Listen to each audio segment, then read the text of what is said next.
Third example.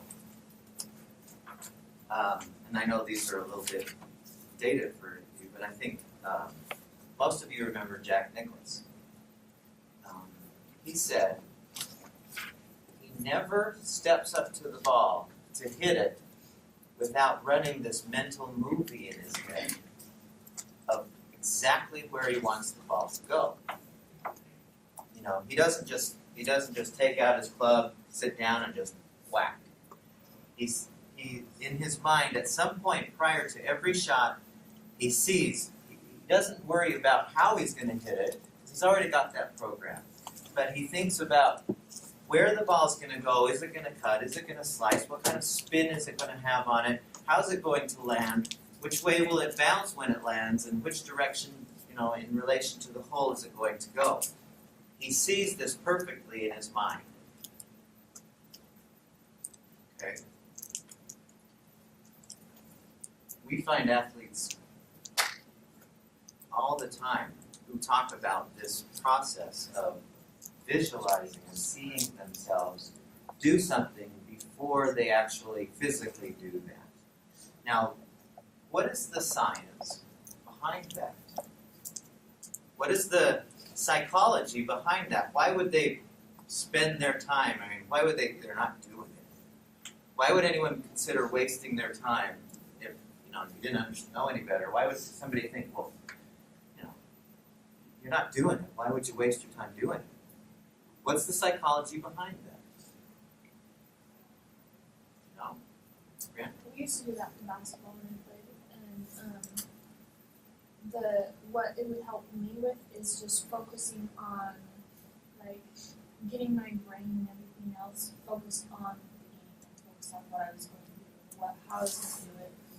How did it do that? Distracted. How was it able to do that? When you what kind of things would you think about?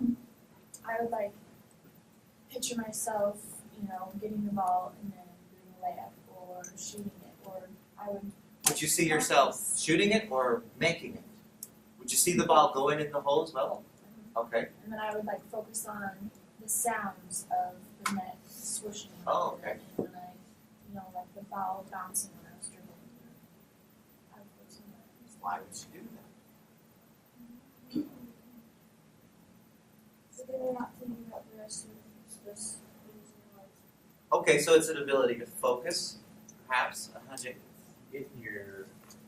Once you do something once, you know how it's supposed to work and how it happens, and it's in there. You just have to kind of find it, and then if you can pretty much visualize yourself doing something, then your brain is what tells the rest of your body what to do. So if you can visualize it in your mind, and then once you're about to go do it, do the same exact thing that you visualized, then it's going to work the way you did. It's interesting that you say that because there was a study that was done at MIT, and this was reported in a Reuters news story about this particular study. And the title of the story was, "See it, imagine it, it's the same to your brain." Okay, did you catch that? So our brain, what we're going to talk about today, some aspect of our brain does not know the difference between an event we have out here and an event we create in our picturing mind, in our imagination.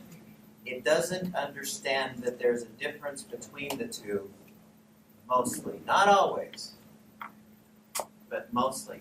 And so when White Stones is, when he's doing this, running around in his imagination, planting and going over, and he's doing it successfully, what's triggering in his brain? What kind of things, when you do something successfully, what starts to happen in your brain with respect to that thing? Your brain gets motivated to do those specific actions. Okay, that's one thing, is you actually do create that muscle memory, and I'll show you a really cool study.